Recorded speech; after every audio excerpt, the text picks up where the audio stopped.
بسم الله الرحمن الرحيم كتاب أنزلناه إليك مبارك ليدبروا آياته وليتذكر أولو الألباب.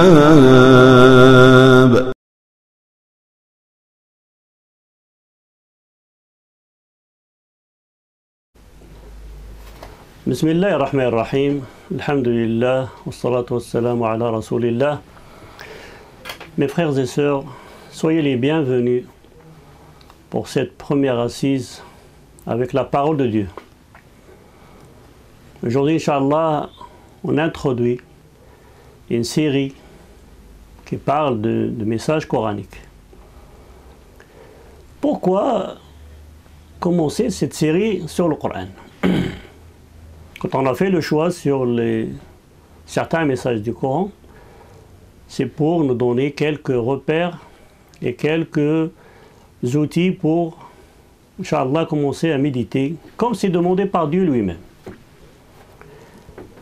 Dieu dit dans sa parole éternelle, sublime, « Afala yatadabbaruna al-Qur'an, am ala qulubin aqfaluha » Est-ce que ces gens ne méditent pas ma parole, le Coran, ou alors, certains le voient comme ça, d'autres, ils s'arrêtent plus sur, mais à vrai dire, ils ont des cadenas sur les cœurs.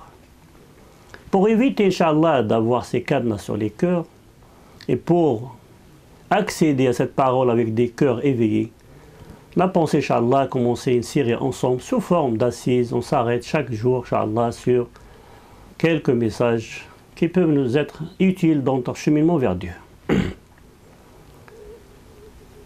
Vous pouvez imaginer que les trésors du Coran, ils sont immenses. Ils sont presque à l'infini, à tous les niveaux. Aussi bien au niveau des récits qu'au niveau de la langue, qu'au niveau de ce que Dieu nous a parlé de l'insaisissable, le ghaib, etc. Donc on peut imaginer que c'est vraiment des trésors incommensurables. Imaginez un instant un homme qui entend parler de trésors, devant un désert par exemple. Quelqu'un lui a parlé que dans telle localité il y a des trésors. Et qu'il vient enchanté pour commencer cette initiative d'accéder à ces trésors. Est-ce que d'après vous, il peut y arriver comme ça, tout seul? En fait, on a besoin d'études, on a besoin de méthodes, on a besoin d'outils, on a besoin d'hommes qui ont passé une bonne vie, une bonne partie de leur vie dans cette recherche. Et on a besoin à la fin d'une grande motivation, une ferme motivation pour accéder à ces trésors. La démarche de cet homme, c'est la même démarche qu'un homme qui veut accéder à sa parole, à la parole divine. Il a besoin de beaucoup d'études afin de détecter les nuances, etc. Il a besoin d'une méthode. C'est pas comme ça, hein, au hasard des rencontres, on commence à accéder au trésor. Non, il faut toute une méthode. On a besoin aussi d'outils. Depuis des années, on acquiert une certaine facilité d'avoir, et d'ailleurs le projet d'une vie ne serait pas assez. On a besoin aussi d'hommes qui ont consacré leur vie pour nous aiguiller sur ces trésors. Et à la fin, on a besoin d'une grande motivation pour entamer cette démarche qui est très méritoire, bien sûr, mais quand même qui est très difficile.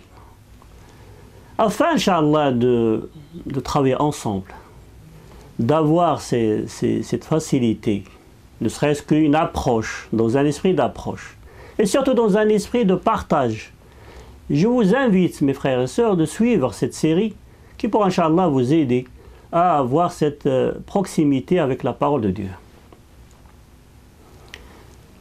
Mais avant de faire ça, il y a quelques éléments, quelques choses et quelques enseignements à retirer avant de commencer cette série. La première, c'est je voulais quand même vous éveiller sur la valeur du Coran. La valeur du Coran et les mérites de la parole divine sont nombrables. Beaucoup de récits, beaucoup d'histoires nous parlent et nous interpellent sur la valeur du Coran. Aujourd'hui, moi, je voulais vous raconter 2 circonstances et un mérite dans notre vie. Pour la première circonstance, il s'agit d'un compagnon qui s'appelle Usayd ibn Hudayr et qui a commencé à faire une veillée, constatant qu'il fait très chaud dans les foyers à l'époque, dans une localité de désert, vous imaginez la chaleur. Donc il a décrété de faire cette veillée dans l'étable en fait. Et à côté de lui, il y a son enfant. Pendant qu'il faisait sa veillée et lisait la parole de Dieu en la chantant, en pleine nuit, voilà que son cheval préféré commence à s'agiter. Et comme il était tout près de son enfant, de crainte que le cheval va empiéter son enfant, il s'arrête de lire. Dès qu'il s'arrête, le cheval s'arrête. Et quand il reprend la lecture, le cheval il reprend son agitation. Alors il était troublé. Dès qu'il commence à lire, le cheval s'agite. Il s'arrête, le cheval s'arrête. Et à un certain moment, il y a comme un nuage qui vient le couvrir. Il lève ses yeux et il voit comme des étincelles, des lumières étincelantes en plein milieu de ce nuage.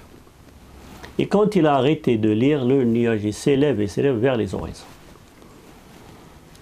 Il était troublé par tout ça, il n'a pas d'explication. Demain matin, il va faire la prière et il s'adresse au prophète, qu'Allah lui accorde ses bénédictions. Il dit, au salut de Dieu, voilà ce qui m'est arrivé pendant la nuit. Et pendant que lui, il raconte son récit, le prophète, il lui dit, lis au Saïd. Lis au Saïd, lis au Saïd. Ça veut dire quoi? Pourquoi tu as arrêté de lire? Il fallait continuer de lire. Car les anges, à l'écoute de ta lecture, ils se sont approchés dans ce nuage. Et si tu avais continué, ils t'auraient salué le matin, à la première heure de la journée. Méditez un instant ce grand mérite. Pendant que cette période de veillée, une personne quand il a décidé de faire une prière, même ne serait-ce qu'une petite prière, en pleine nuit, dans un souci de recueillement, de proximité avec Dieu, de vivre cette intimité, on pourrait penser que c'est anodin, c'est une petite chose. Mais auprès de Dieu, ce n'est pas du tout anodin, c'est immense. Dieu envoie des émissaires angéliques de l'autre monde, le monde céleste, pour écouter la parole de cet homme et pour témoigner de cette grâce dans laquelle il s'activait. Un autre exemple. Il était de tradition que les 2 grands compagnons, Omar al-Khattab, qui était déjà devenu calife par la suite, Omar al-Khattab et Abu Bakr, ils avaient coutume, après la dernière prière, d'aller s'installer avec le prophète pour débattre des affaires collectives qui concernent les croyants. Et dans l'éducation prophétique, quand quelqu'un vient vers toi, en partant, il faut sortir avec lui pour faire une certaine, ce qu'on pourrait appeler les bonnes manières de recevoir un invité. Et il sort avec eux. Et pendant que tous les 3 ils sortent du foyer du prophète, il remarque un homme qui est en train de prier tout seul, un petit peu tard dans la nuit. Et cet homme, quand il fait la prière, une fois qu'il a fini, il lève ses mains et il implore Dieu pour quelque chose. Et pendant qu'il lève les mains pour demander à Dieu son vœu, le prophète lui dit « Sel tu'ta » et après il a cité son prénom. « Sel tu'ta » Ya Abdallah.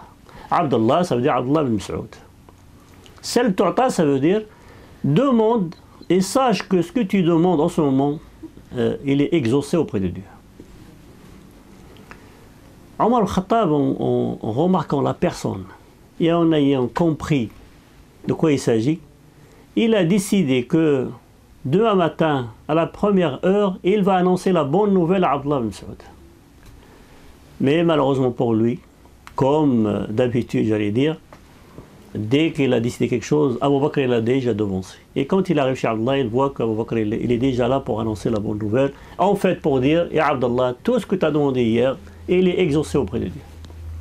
Et Omar al-Khattab de dire, autour à Abu Bakr, à chaque fois que j'accours vers une bonne œuvre, tu me devances. Jamais j'arriverai avant toi.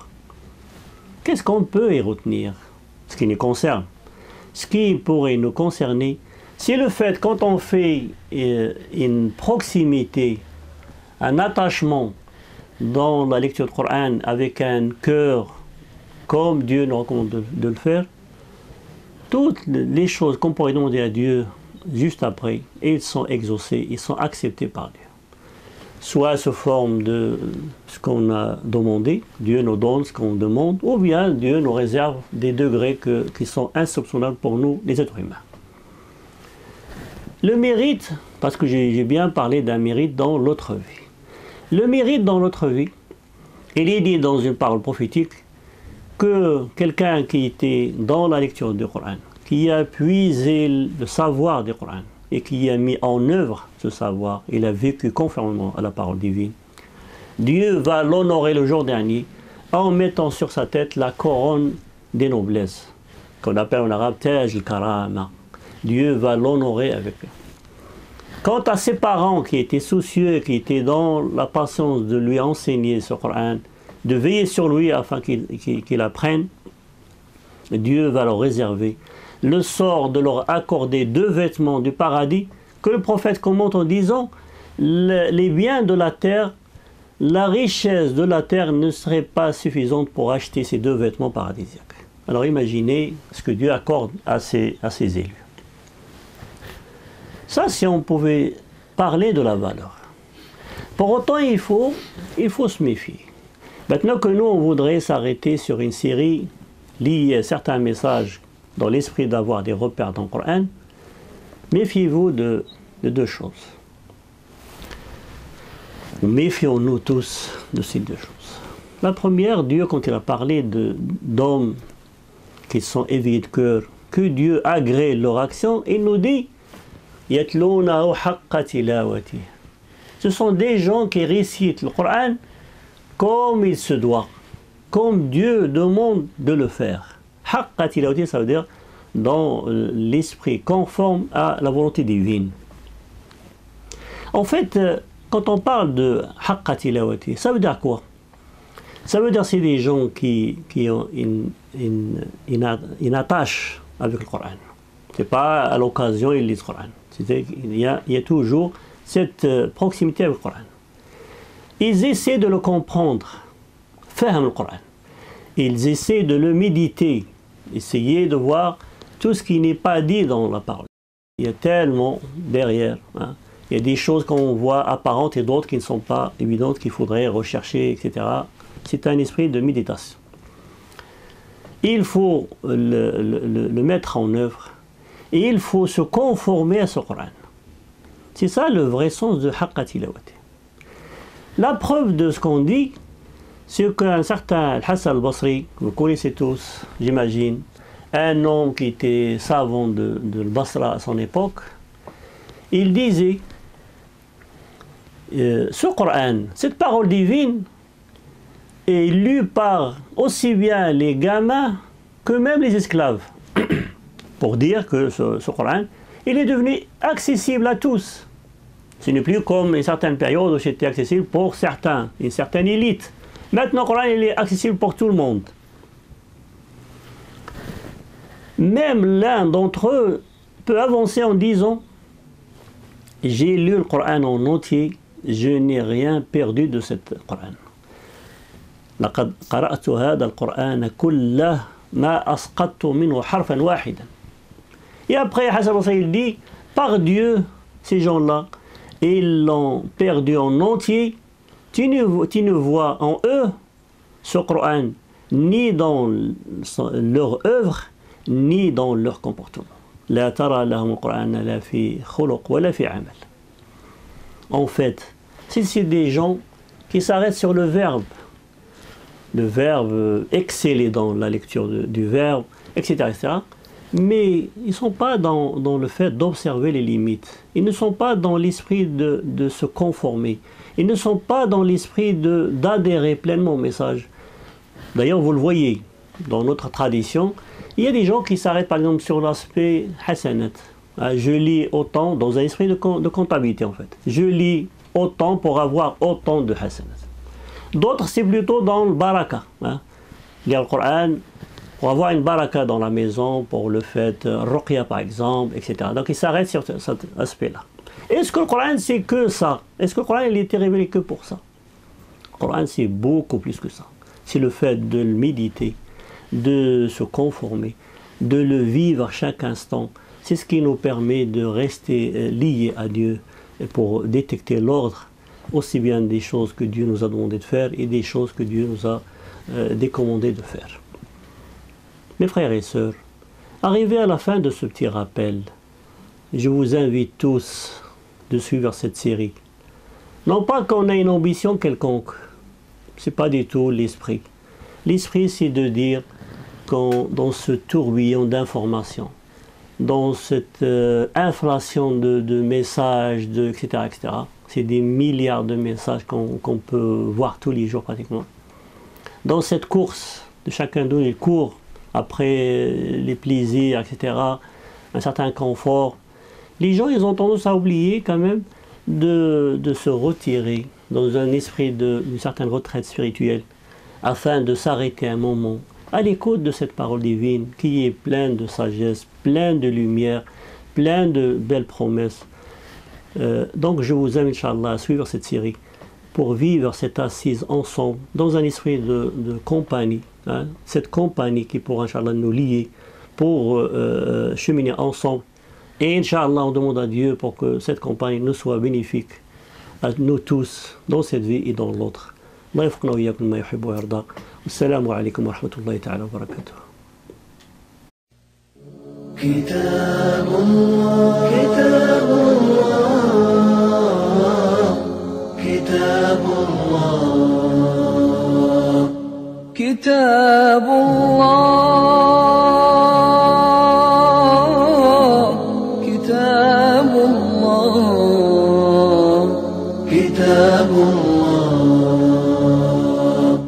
كتاب الله للأرواح روح به تحيا النفوس وتستريح كتاب الله للأرواح روح به تحيا النفوس وتستريح وتمتلئ القلوب به طموحا وللفردوس يحملها الطموح كتاب الله كتاب الله